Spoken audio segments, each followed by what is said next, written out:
Welcome everyone, I am Himanshi Das और आज हम स्टार्ट करने वाले हैं क्लास 9 का नया chapter that his lines and angles, जो कि काफी इजी चैप्टर है। हमने 7th क्लास में भी पढ़ा था एंड वही जो टर्म्स थी, वही जो सारे मेथड्स थे, वो थोड़ा लेवल हाई होकर क्लास 9 के अंदर हम दोबारा पढ़ने वाले हैं। तो नेवर माइंड, हम शुरू से मैं ये चीज़ सब कुछ डिस्कस करने वाली हूँ जो भी हमने 7th में पढ़ा था एंड जो भी हमारा 9th में भी रिक्वायर्ड है। तो इस पर्टिकुलर वीडियो के अंदर हम देखने वाले हैं कुछ टर्म्स ऐसी जो लाइन्स एंड एंगल से रिलेटेड है, उनका क्या मतलब है, टाइप्स ऑफ एंगल्स कौन कौन से होते हैं और उनको कैसे कैसे यूज करना है, and last NCERT lines and angles की फर्स्ट एक्सरसाइज रिलेटेड हम कुछ क्वेश्चंस भी करने वाले हैं। तो मेक श्योर आप वीडियो पूरी देखें ताकि ये चैप्टर पे आप अच्छी पकड़ बना सकें।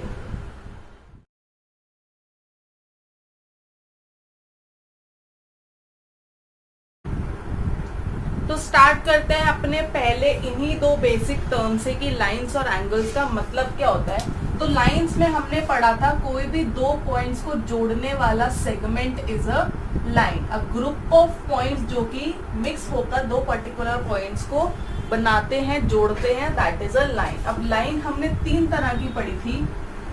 First was a line itself, second was a line segment and third was a रे।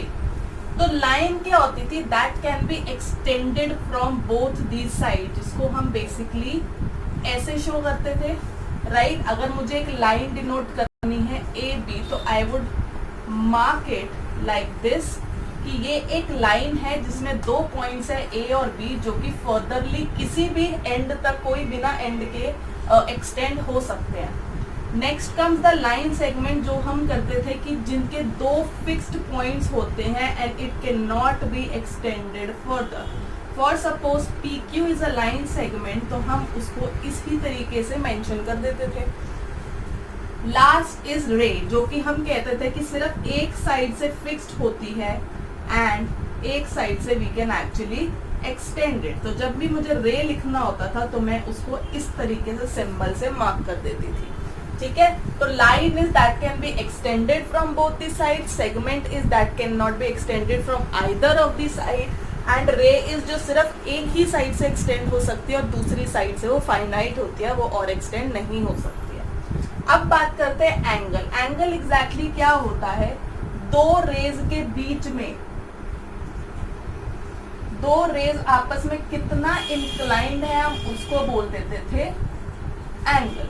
तो तीन चीजें होती है एंगल के अंदर जो मुझे समझनी है, मैं इसको बड़ा बना देती हूँ।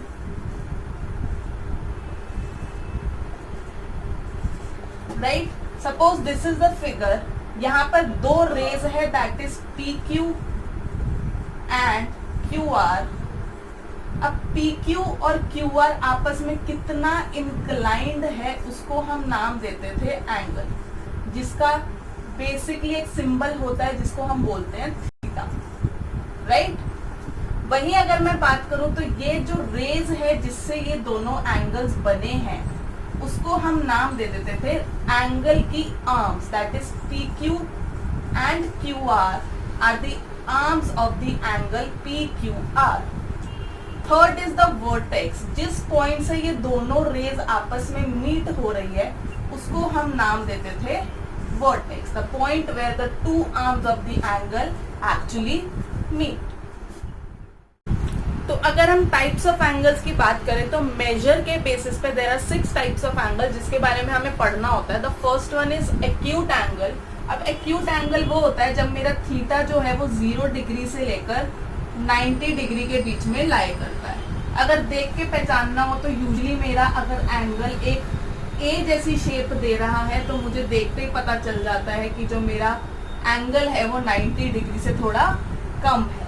वही मैं बात करूँ राइट एंगल की, तो right angle is when the theta is exactly 90, not even 89, not even 91। तो जब भी हमारा एंगल ऐसा दिखे, सिर्फ दिखना काफी नहीं है, इस साइन के साथ दिखे, दैट मीन्स वो एंगल मेरा राइट एंगल है। तो अगर क्वेश्चन में मेंशन ना हो कि एंगल राइट एंगल है, या फिर अगर ऐसा साइन ना गिवन हो, तो अपनी तरफ से 90 लेट नहीं करना, कि वो देखने में जरूर 90 लग सकता है बट वो 91 भी हो सकता है, वो 88 भी हो सकता है, वो 89 भी हो सकता है। अब बात करते हैं ऑब्ट्यूस एंगल की। तो ऑब्ट्यूस एंगल होता है जब मेरा थीटा जो है वो 90 से लेकर 180 के बीच में लाई करता है। तो क्योंकि ऑब्ट्यूस हमारा ऐसा दिखता है कि 90 से जो है मेरा एंगल थोड़ा सा बड़ा हो गया, पर 180 से कम होना भी जरूरी है। 180 की बात कर, स्ट्रेट एंगल की बात करें तो स्ट्रेट एंगल होता है जब मेरा थीटा होता है एग्जैक्टली 180 और वो मुझे दिखने में सिंपली एक स्ट्रेट लाइन दिखती है, right. Next comes reflex angle. कुछ एंगल्स होते हैं जो 180 से भी बड़े होते हैं, तो वो एंगल्स होते हैं कहलाते हैं रिफ्लेक्स एंगल, जो 180 डिग्री से लेकर 360 के बीच में लाई करते हैं। फॉर सपोज अगर ये भी मेरा एक एंगल है, but I have to check कि मेरा एंगल मेजर कौन सा गिवन है, तो अगर बाहर की तरफ से मेजर गिवन है तो that is reflex angle. Complete angle की बात करें तो मेरा थीटा जो होता है वो होता है 360 डिग्री का, या फिर कुछ उसको 0 डिग्री भी ले सकते हैं। अगर एक पॉइंट है तो ये पूरा एंगल जो है वो 360 का एंगल है, एंड अगर मैंने यहाँ से स्टार्ट किया था अपना एंगल और वो 360 कंप्लीट कर चुका है तो हम उसको दोबारा से 0 से स्टार्ट कर देते हैं।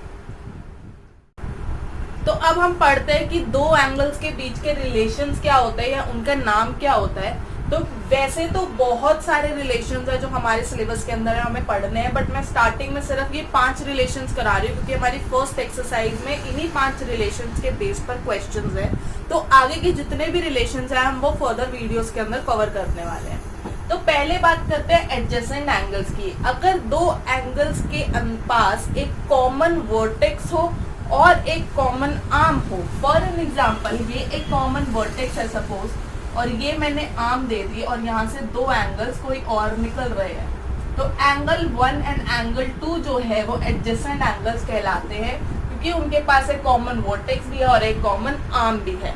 बट एडजेसेंट एंगल्स में कोई भी मैथमेटिकल रिलेशनशिप नहीं होता है, it is just that you need to know what adjacent angles are actually. Next come vertically opposite angles. जब भी दो स्ट्रेट रेज इंटरसेक्ट करती है तो जो दो एंगल्स बनते हैं जो आमने सामने के एंगल्स होते हैं, basically they are vertically opposite angle. Suppose 1 and 2 is the vertically opposite angle का पहला पेयर, और एंगल 3 और एंगल 4 भी क्या हो जाएंगे, हमारे वर्टिकली ऑपोजिट एंगल्स है। एंड मैथमेटिकल रिलेशन की बात करें तो angle 1 would be equal to angle 2 and angle 3 would be equal to angle 4। पर बच्चे कंफ्यूज होते हैं वर्टिकली ऑपोजिट एंगल्स पहचानने में। सपोज ये भी एक फिगर है जिसमें एक स्ट्रेट रे है पर दूसरी स्ट्रेट रे नहीं है, दैट मीन्स वो इंटरसेक्ट नहीं कर रहे हैं, तो this is not vertically opposite angle, neither ये वर्टिकली ऑपोजिट एंगल्स है। तो इस चीज का ध्यान रखना, जो भी हमारी दोनों लाइन सेगमेंट्स हैं वो दोनों बिल्कुल स्ट्रेट होनी चाहिए, तभी वो वर्टिकली ऑपोजिट एंगल्स बनाते हैं।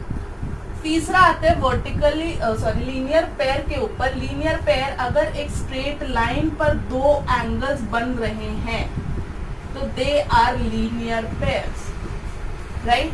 पर ध्यान रखना कि कहीं वो स्ट्रेट लाइन होनी चाहिए। बच्चे एडजेसेंट एंगल्स के अंदर भी लीनियर पेयर की रिलेशन लगाना स्टार्ट कर देते हैं, वो भी क्या हो जाती है, वो गलत हो जाती है। तो वो जो एडजेसेंट एंगल्स है वो दोनों स्ट्रेट लाइन के ऊपर अगर फॉल करते हैं, स्पेशल कंडीशन को लीनियर पेयर कहते हैं। और अगर मैथमेटिकल एक्सप्रेशन की बात करूं तो एंगल 1 और एंगल 2 का सम जो होता है वो 180 होता है। क्यों? क्योंकि वो टोटल देखो लीनियर स्ट्रेट लाइन के ऊपर फॉल कर रहे हैं, तो ऑल ओवर तो ये 180 ही रहेगा ना।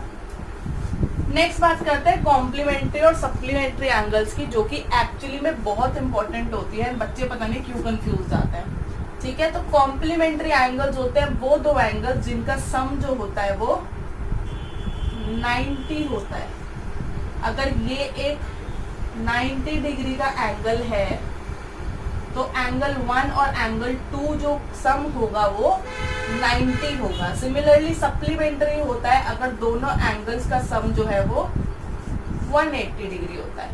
ठीक है, अगर ये एक स्ट्रेट लाइन है और इसके ऊपर कोई भी दो एंगल्स पेयर होना चाहिए, कॉम्प्लीमेंट्री और सप्लीमेंट्री एंगल, 3-4 अगर कन्वर्ट हो जाते हैं तो वो हम कॉम्प्लीमेंट्री एंगल्स के अंदर नहीं कह सकते। हाँ, उनका सम 90 जरूर होगा, बट हम उनको नाम कॉम्प्लीमेंट्री एंगल नहीं देंगे। सिमिलरली अगर सप्लीमेंट्री एंगल्स के अंदर स्ट्रेट लाइन के अंदर 3-4 एंगल्स कन्वर्ट हो जाते हैं तो इनका सम जरूर 180 होगा, क्योंकि वो स्ट्रेट लाइन पे लाइन कर रहे हैं, बट उनको सप्लीमेंट्री एंगल्स हम नाम नहीं देंगे। सप्लीमेंट्री एंगल्स का मतलब हमेशा एक पेयर होता है, एंड ऑब्वियसली क्योंकि लीनियर पेयर है उसमें 2 ही एंगल्स है जिनका सम 180 होता है, तो सप्लीमेंट्री एंगल्स और लीनियर पेयर जो होता है वो भी कुछ हद तक सेम कह सकते हैं। तो स्टार्ट करते हैं हमारा first question. Lines P Q and R S intersect each other at point O if angle P O R to angle R O Q is equal to 5:7, find all the angles. तो मुझे ये चीज तो given है कि P Q और R S 2 straight lines है जिसके ऊपर हमें 2 एंगल्स का रेशियो भी गिवन है। तो गिवन में मुझे पी ओ आर और आर ओ क्यू का रेशियो गिवन है, राइट। तो अगर मैं ध्यान दूं पी ओ आर एक ये एंगल हो गया और आर ओ क्यू ये एंगल हो गया, तो since P Q is a straight line,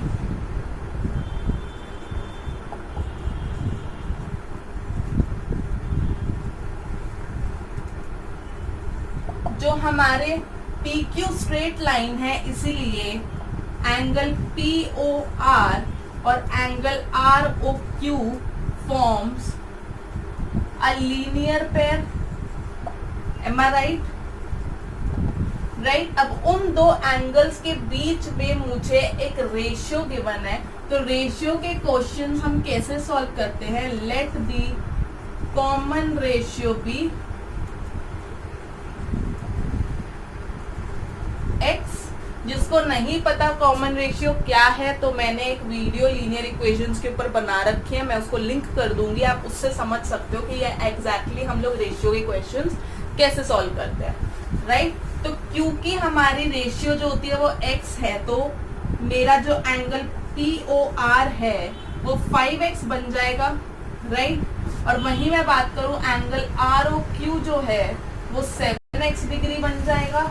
and now since they are linear pair, तो angle POR plus angle ROQ की वैल्यू जो होगी वो 180 डिग्री कहलाएगी। Am I right? तो 5x plus 7x would be 180 degree, तो 12x वुड बी 180। तो यहां से मुझे x की वैल्यू मिलती है 15 डिग्रीज। M I right? तो अब मुझे कॉमन रेशियो मिला है, अभी तक मेरे पास 2 एंगल्स नहीं आए हैं, तो फाइंड ऑल द एंगल्स मैं यहाँ लिख रही हूँ।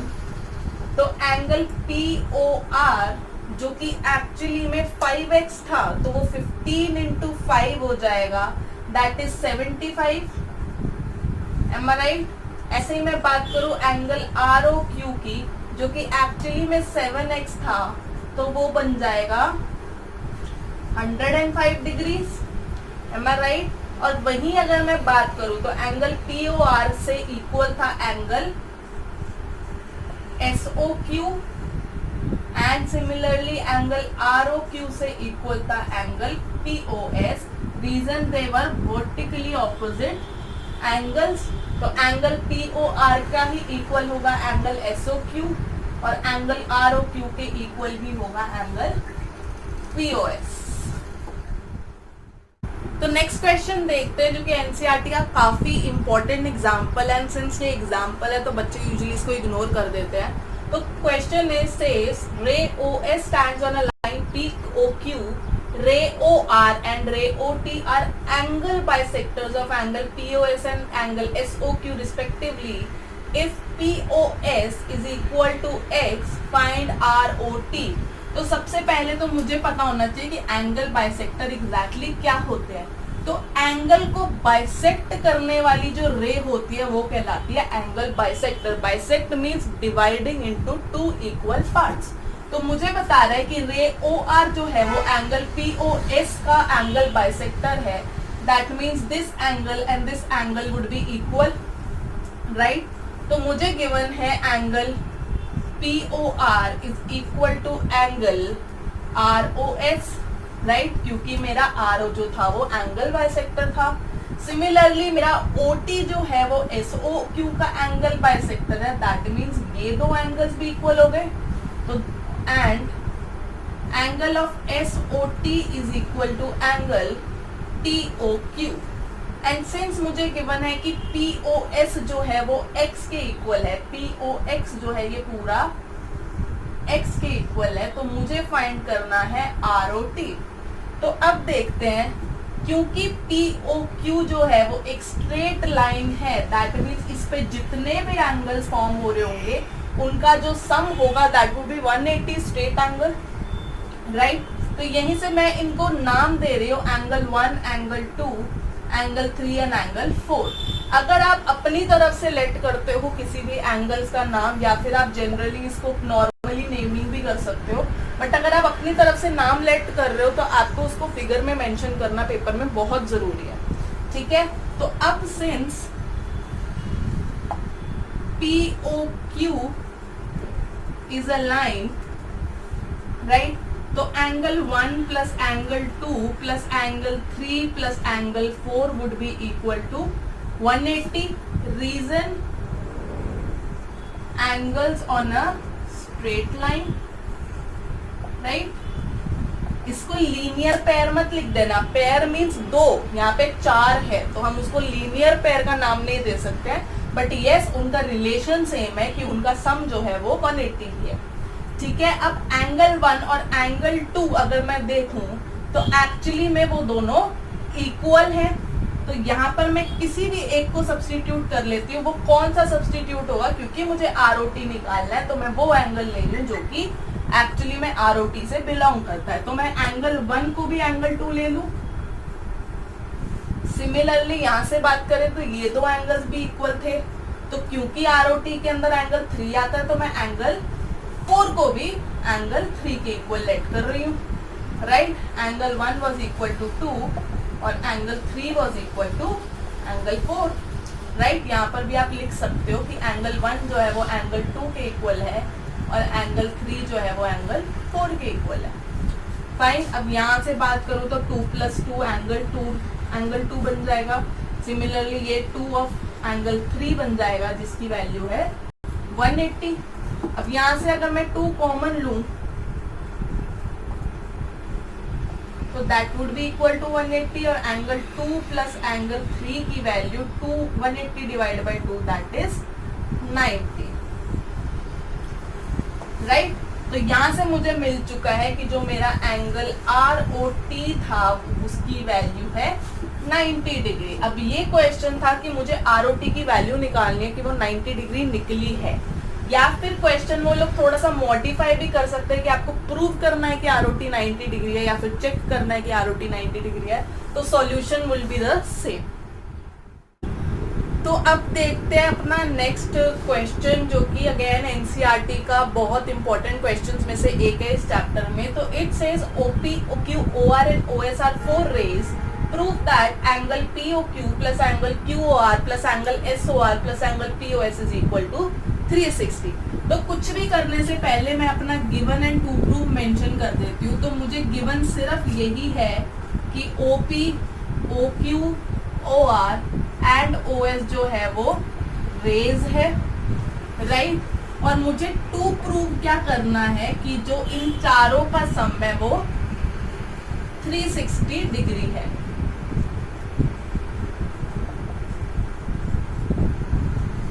ना। अब मुझे देखकर तो ये पता चल रहा है कि इन सब का सम जो होगा ये कंप्लीट एंगल फॉर्म कर रहा है, तो इनका सम डेफिनेटली 360 डिग्री होगा। बट मुझसे क्वेश्चन कह रहा है कि उसको प्रूव करके दिखाओ, तो मुझे उसको मैथमेटिकली प्रूव करना है कि ये इनका सम जो है वो कंप्लीट एंगल कैसे बना रहा है, राइट। तो याद करो हमने मैथमेटिकली सिर्फ 4 रिलेशन पढ़ी थी अभी तक इस वीडियो के अंदर। First was vertically opposite angles जो कि इक्वल होते हैं, सेकंड इज लीनियर पेयर जो कि आपस में सप्लीमेंट्री होते हैं, तीसरा कॉम्प्लीमेंट्री और चौथा सप्लीमेंट्री। तो क्योंकि मुझे कहीं भी मेंशन नहीं है कि कॉम्प्लीमेंट्री एंगल्स हो रहे हैं, किसी में कुछ रिलेशन है या फिर सप्लीमेंट्री का है, तो हम उसको तो यूज नहीं कर सकते। आप देखकर नहीं पहचान सकते हो कि एंगल्स कॉम्प्लीमेंट्री है या सप्लीमेंट्री है, अनटिल एंड अनलेस आपको पता हो कि एंगल एक राइट एंगल से दो एंगल्स बन रहे हैं या फिर एक स्ट्रेट एंगल से दो एंगल बन रहे हैं। तो अब मेरे पास सिर्फ दो रिलेशंस बची है जो मुझे कहीं ना कहीं यूज करनी है। तो first is vertically opposite angle and second is linear pair. But अगर मैं याद करूं तो दोनों ही रिलेशंस के अंदर सबसे पहली रिक्वायरमेंट होती थी स्ट्रेट लाइंस की, राइट।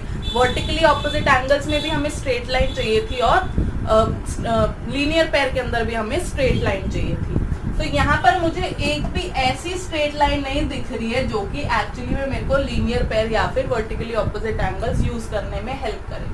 तो मैं क्या करूंगी, मैं इसको कंस्ट्रक्ट कर लेते हैं अपनी तरफ से, क्योंकि डेफिनेटली वो भी एक पार्ट हो जाएगा जो हमारे टोटल एंगल्स है। तो मैं एक्सटेंड कर रही हूँ OQ को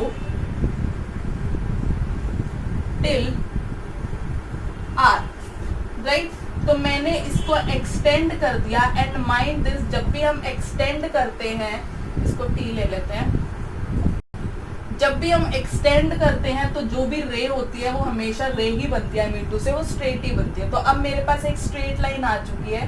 तो यहाँ पर भी मुझे एक लीनियर पेयर दिख रहा है और यहाँ पर भी मुझे angles on the same side दिख रहा है। तो ताकि बहुत ज्यादा टाइम ना वेस्ट हो तो मैं इन सबको एंगल्स का नाम लेट कर रही हूँ, राइट। तो अब मुझे प्रूव करना है कि angle 1 plus angle 2 plus angle 3 plus angle 4 plus angle 5 जो है वो 360 डिग्री का एंगल बना रहे हैं। तो स्टार्ट करते हैं। Since TQ is a straight line now,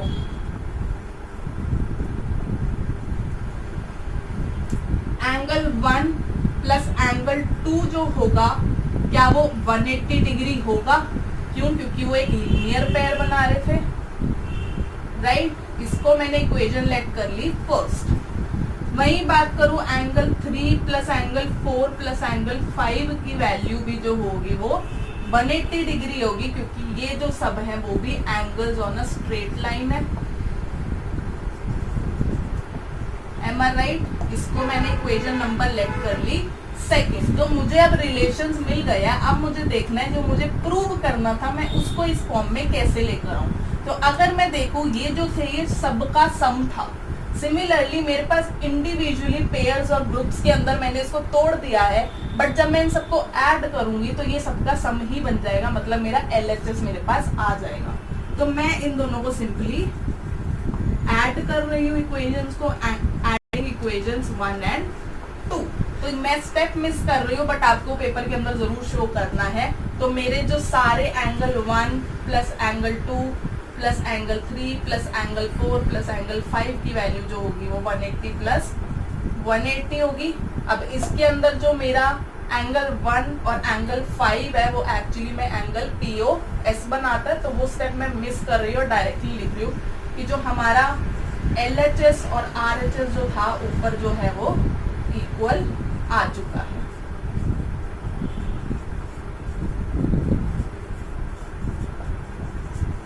Hence proved. So this was it for the today's video. अब आप NCERT लाइन्स एंड एंगल्स की फर्स्ट एक्सरसाइज बहुत आराम से सॉल्व कर सकते हो। काफी इजी क्वेश्चन है, बट फिर भी अगर आपको कुछ क्वेश्चन में अटक जाते हो तो खुद से बात करो यार कि हमने 3 से 4 कंडीशंस पढ़ी है फर्स्ट एक्सरसाइज के बेस के ऊपर। तो वो कंडीशन इस पर्टिकुलर क्वेश्चन में जिसमें भी आप अटके हो वो कहाँ यूज हो सकती है, कैसे यूज हो सकती है, या फिर मैं ऐसी क्या कंस्ट्रक्शन करूं या फिर क्या सिचुएशन बिल्डअप करूं कि मेरी वो कंडीशन जो है वो यूजफुल हो जाए। तो अपने आप से प्रैक्टिस करोगे, जितना अपना दिमाग दौड़ाओगे डेफिनेटली वो क्वेश्चन सॉल्व हो जाएगा। बट नेवरदलेस अगर फिर भी आप बिल्कुल किसी क्वेश्चन पे स्टक हो जाते हो कि वो बिल्कुल ही सॉल्व नहीं हो रहा है या समझ नहीं आ रहा है, तो फ्रीली कमेंट सेक्शन के अंदर मुझसे डाउट जरूर क्लियर करो। मैं एक NCERT सॉल्यूशन की अलग से वीडियो जरूर बना दूंगी आपको हेल्प करने के लिए। तो अगर आपको ये वीडियो पसंद आई है आप लाइक जरूर करना और जितना हो सके उतना ज्यादा शेयर करना। इससे आगे के जो पार्ट्स हैं वो भी बहुत जल्द अपलोड होने वाले हैं, तो उनको अगर आप देखना चाहते हो तो सब्सक्राइब जरूर करना और बेल आइकन पे हिट कर देना ताकि आपको नोटिफिकेशंस मिल जाए। Till then bye.